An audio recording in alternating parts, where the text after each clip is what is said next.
So it's been a month, okay, since I've been using the iPhone 15 Pro and Pro Max, and I've been getting a lot of questions from you guys, like online, offline, from my friends, okay. So in this review, I'm going to share with you my answers to the top questions asked by everyone, honestly, like a friend, okay. Ready? Let's go.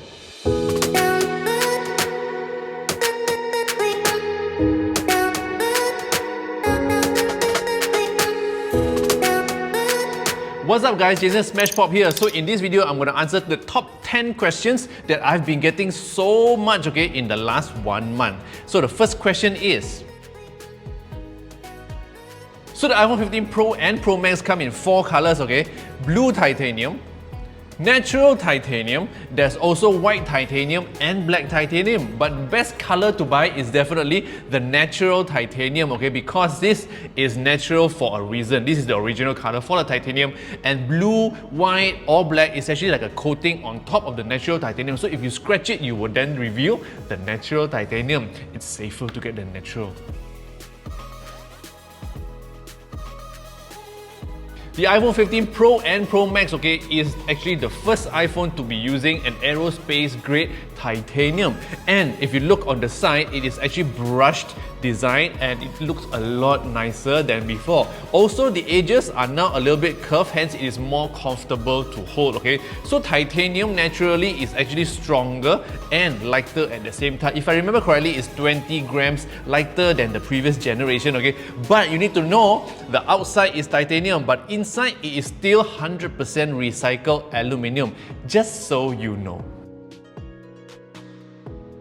So the action button is a new addition to the iPhone 15 Pro and Pro Max, okay? It is actually to replace the mute switch that we have on all our iPhones before this. And because it's a button, we can now customize it to do anything we want, okay? In the settings app, we can set it to switch on torchlight. We can set it to activate a shortcut or even activate camera. And while in camera mode, we can actually press this button to take a picture or video. But I do feel that because the button is so high up, it is not very convenient for us to use it daily to trigger our favorite apps, you know. Hence, at the end of the day, I also still maintain this button as a mute switch to silence my phone. But then again, I don't really unsilent my phone, so at the end of the day, I also don't really use the action button much. So that is the new action button. What do I use the action button for? Well, of course, to mute the phone. Okay. So that's what I am using it for now, okay? But initially, when I got the iPhone 15 Pro and Pro Max, I set it to activate the camera, which is convenient. I can then press here to activate camera, and in camera, I can press here to take a picture or long press to take a quick video, okay? And then I realized that, I can also activate camera on the lock screen. Hence, I'm like, I should use the action button to activate my Touch and Go app, okay? So I can use my Touch and Go to pay payments or scan QR codes. And then I realized that there's a better way to activate Touch and Go, which is adding shortcuts on the lock screen. So now I'm like, I don't have much use for this button. So hence, I am using this button as a mute switch, just like the original iPhones before the iPhone 15. USB Type-C has now replaced Lightning on the iPhone 15 or 15 Pro series, okay? So with USB Type-C, we can now have the ability to charge another device, for example, your other iPhone or your AirPods. And with USB Type-C now, charging can be faster if you use a 20-watt power adapter, USB Type-C, and you can actually charge up to 50% in 30 minutes, okay? Transfer files also faster, up to 10 Gbps or gigabits per second. You can also plug in external gadgets, okay, into the USB Type-C ports. For example, your external hard disk, your 4K displays, or even your microphones. So that are some of the benefits, okay, that we can get now with the USB Type-C port. When it comes to 5x, it's not on the Pro, but only on the Pro Max, okay? With 5x, I realized that we can take amazing zoom photos at 120mm. It's very sharp and very reliable, especially when the day is bright, okay? You can also take amazing portrait photos at 120mm focal length, which is basically 5x lah, okay? And other than that, you can also push the zoom from 5 optical to 10 or whatever number you want, which is also very acceptable up to 10, and if you are very adventurous and you want to try to push it all the way, you can push it to 25 times, which I don't recommend lah, okay? And it can also shoot amazing zoom videos. So when you are videoing, you can zoom all the way up to 15 times, okay? It's not 25 times like photos because it is like crop ratio and stuff. So here are some examples that you can see.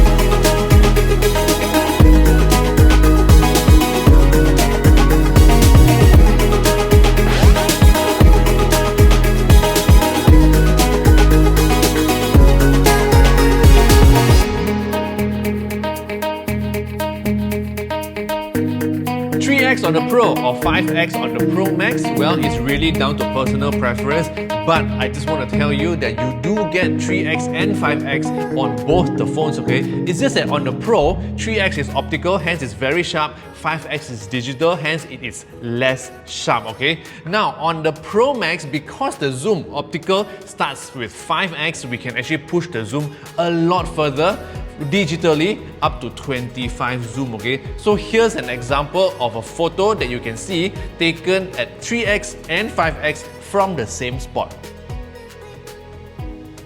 The iPhone 15 Pro and also Pro Max now gets a more powerful 48 megapixel camera sensor, okay? And with this new sensor, now we get a 2x telephoto zoom without loss of details, okay? And other than that, you also get a 24 megapixel resolution for every single photo we take by default. And if you want high res, okay, the camera now can also take 48 megapixels HEIF photos, which is HEIF, okay, and you can also do 48 megapixel Pro RAW for more controls. If you're a street photographer who requires more focal length, the 1x camera now gives you 3 focal length at 24 megapixels, okay, which is 24mm, 28mm and also 35mm. Portrait photos is also now nicer, and we can now take portrait photos even under low light, okay. Other than that, there's also log recording in video mode. So basically you can record a video which is like raw, that has all the details, and you can color grade later during editing. Cinematic mode is now improved also, so while you're recording a cinematic mode video, you can zoom from one subject to another and the focus will shift automatically. After taking the photos, what you can do with your portrait photo is you can manually select which subject to focus on. And if you forgot to switch to portrait mode, doesn't matter, because when the camera detects a face of a human or an animal or whatever, you can actually switch the portrait mode on later after you capture the photo.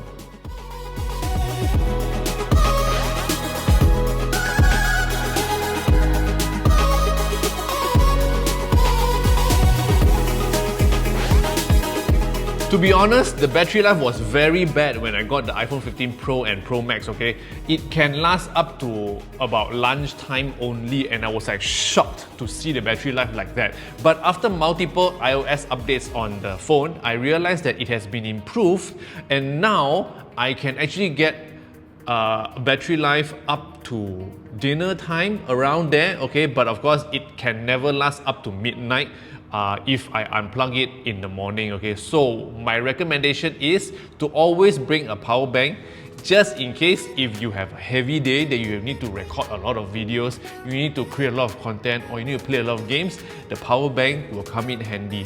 Else, you don't need, because the phone will probably last you until dinner, which is good enough. So the A17 Pro chip is the first 3nm chip being used in the world, okay? So to be honest, it is very, very pro.